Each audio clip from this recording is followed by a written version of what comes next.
In Luke, the rich young ruler comes to Jesus with this question: "Good teacher, what must I do to inherit eternal life?" Jesus reminds the man that no one is good except God alone, and then reviews the commandments with him. The rich young ruler replies, "All these I have kept since I was a boy." And Jesus says, "One thing you still lack. Sell everything you have and give it to the poor, and you will have treasure in heaven. Then come and follow me." Our men's Bible study was discussing this passage and agreed that Jesus was not sending the message that wealth and riches were bad.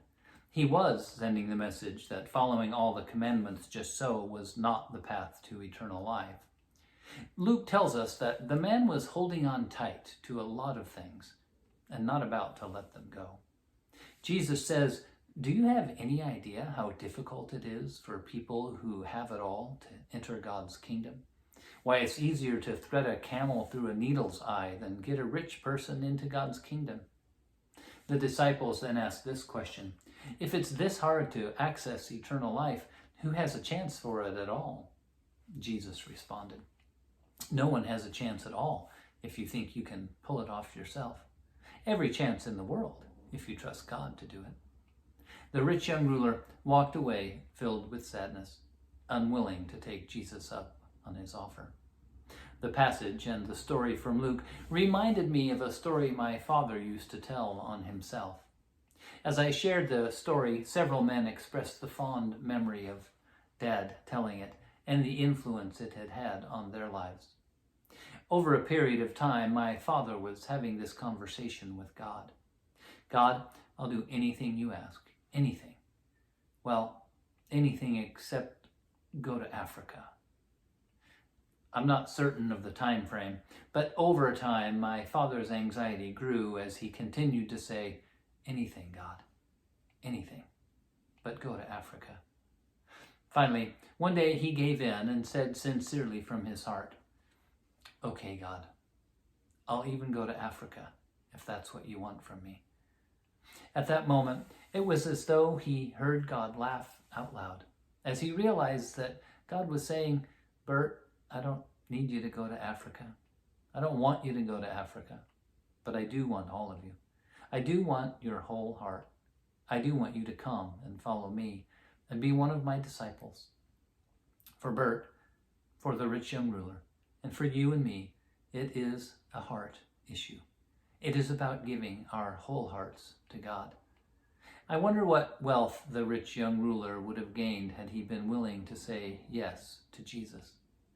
Would Jesus have said to him, "I don't need your money. I don't want your money. I just want you. I just want you to come and follow me and be my disciple."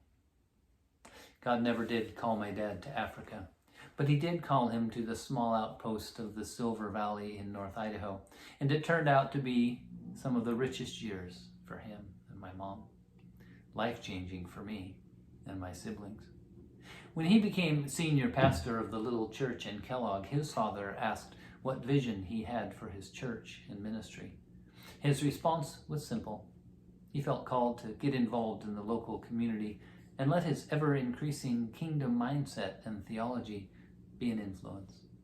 His response was to say yes when he heard Jesus say, "Come and follow me and be one of my disciples."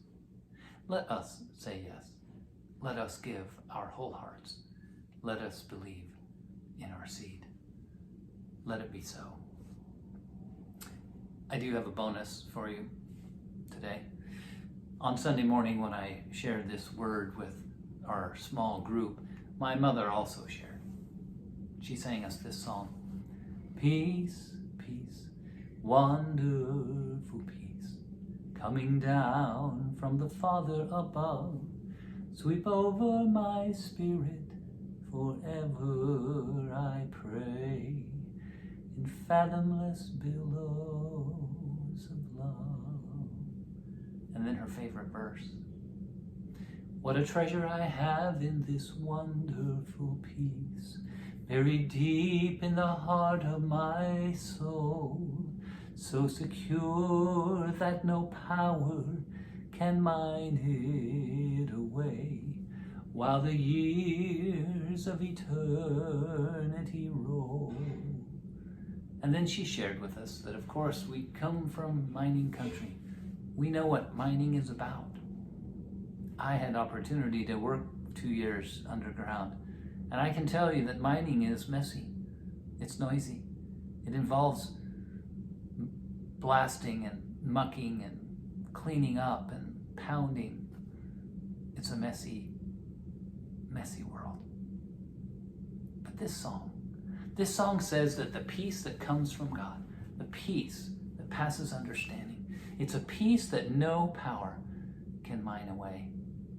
If you are struggling today to find peace, if you are struggling with the noise, the drilling and the mucking and the pounding and the hammering, the mess of life, I pray today, peace, peace, wonderful peace, coming down from the Father above.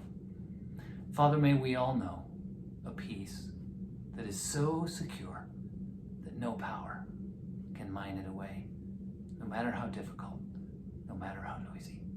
Bless us today. Let it be so.